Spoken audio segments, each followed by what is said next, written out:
সরকারি মেরিটাইম বেসরকারি marine academy ভর্তি বিজ্ঞপ্তি প্রকাশ করা হয়েছে 2025-26 শিক্ষাবর্ষে। আসন সংখ্যা, ভর্তি পরীক্ষায় অংশগ্রহণের ক্ষেত্রে জিপিএ যোগ্যতা, ভর্তি পরীক্ষায় অংশগ্রহণের ক্ষেত্রে কোন সাবজেক্ট থেকে কত মার্কের পরীক্ষা অনুষ্ঠিত হবে, বিশেষ যোগ্যতা, উচ্চতা, বয়স সীমা নিয়ে বিস্তৃত তথ্য থাকছে আজকের এই প্রতিবেদনে।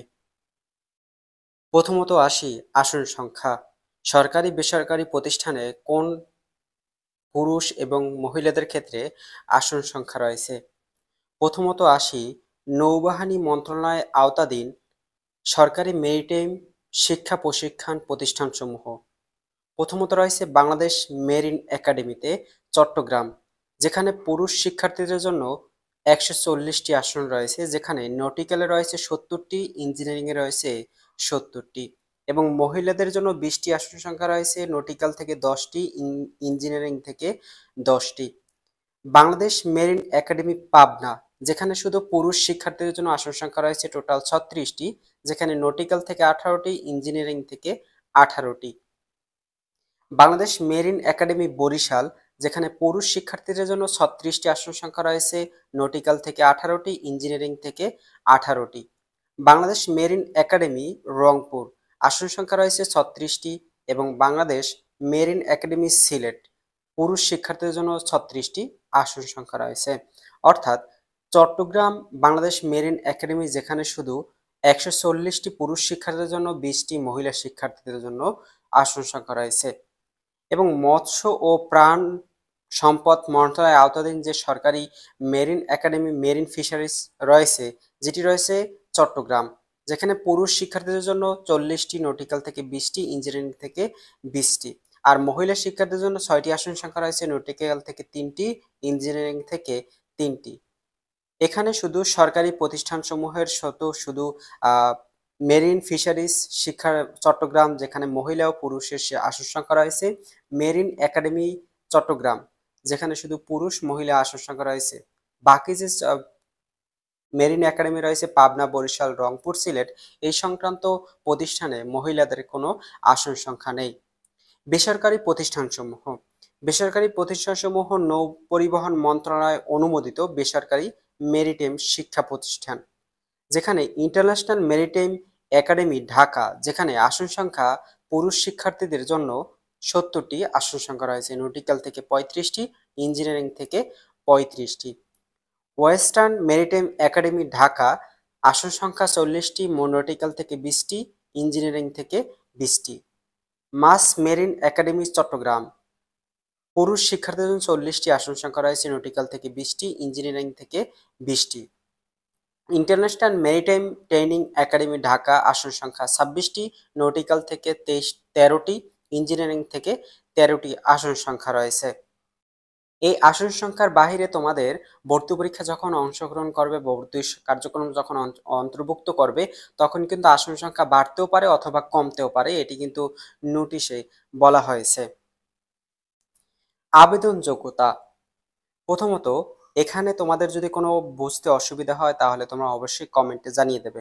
এখানে বয়স সীমা রয়েছে 30/11/2025 তারিখে সর্বোচ্চ 22 বছর পুরুষ এবং মহিলাদের হতে হবে, অর্থাৎ 30/11/2025 তারিখের মধ্যে বা এর মধ্যে 22 বছর হতে হবে। এই 30/11 উপরে শিক্ষার্থীদের, 22 বছর হওয়া শিক্ষার্থীদের আবেদনের অযোগ্য বলে বিবেচনা করা হবে। শিক্ষাগত যোগ্যতা। এসএসসি এবং এইচএসসি পরীক্ষায় বিজ্ঞান শাখা থেকে আলাদাভাবে 4 পয়েন্ট থাকতে হবে। এইচএসসি পরীক্ষায় পদার্থবিজ্ঞান, গণিত আলাদাভাবে 60% নম্বর অথবা 3.50 থাকতে হবে পদার্থবিজ্ঞান, গণিতে আলাদাভাবে। ইংরেজিতে 50% নম্বর পেতে হবে অথবা ইংরেজিতে 50 নম্বর অথবা 3 পয়েন্ট কম থাকলে আইএলটিএস পরীক্ষায় 5.5 স্কেলে থাকতে হবে। অর্থাৎ শিক্ষার্থী বন্ধুরা, এখানে বলা হয়েছে তোমাদের এসএসসি ও এইচএসসিতে পরীক্ষায় 4 পয়েন্ট থাকতে হবে এবং এইচএসসি পরীক্ষায় পদার্থবিজ্ঞান, গণিত এই দুইটিতে 60% নম্বর অথবা 3.50 থাকতে হবে এবং ইংরেজি পরীক্ষায় 50% নম্বর পেয়ে উত্তীর্ণ হতে হবে। ইংরেজিতে 50 নম্বর অথবা 3 পয়েন্ট থাকতে হবে, এর কম থাকে আইএলটিএস পরীক্ষার 5.5 স্কেলেও এই সার্টিফিকেটটা দিলেও তোমরা কিন্তু ভর্তি পরীক্ষায় অংশগ্রহণ করতে পারবে। ইংলিশ মিডিয়াম অক্সফোর্ড পাঠ্যক্রমের ক্ষেত্রে পদার্থবিজ্ঞান, গণিত, ইংরেজি সহ কমপক্ষে 5টি বিষয় নিয়ে ন্যূনতম সি গ্রেড ও লেভেল সনদপত্র এবং পদার্থ গণিত সি গ্রেড পেয়ে এ লেভেল সনাক্ত অথবা সমমান হতে হবে। অর্থাৎ এই যে যোগ্যতা রয়েছে এটি হচ্ছে এ লেভেল এবং ও লেভেল শিক্ষার্থীরা যারা ভর্তি পরীক্ষায় অংশগ্রহণ করবে। অর্থাৎ এই ও লেভেল পরীক্ষায় 5টি বিষয়ের মধ্যে গণিত, পদার্থবিজ্ঞান, ইংরেজি বিষয় এগুলোই কিন্তু সি গ্রেড থাকতে হবে এবং এ লেভেল পরীক্ষায় পদার্থ, গণিত এই এতে সি গ্রেড পেয়ে উত্তীর্ণ হতে হবে।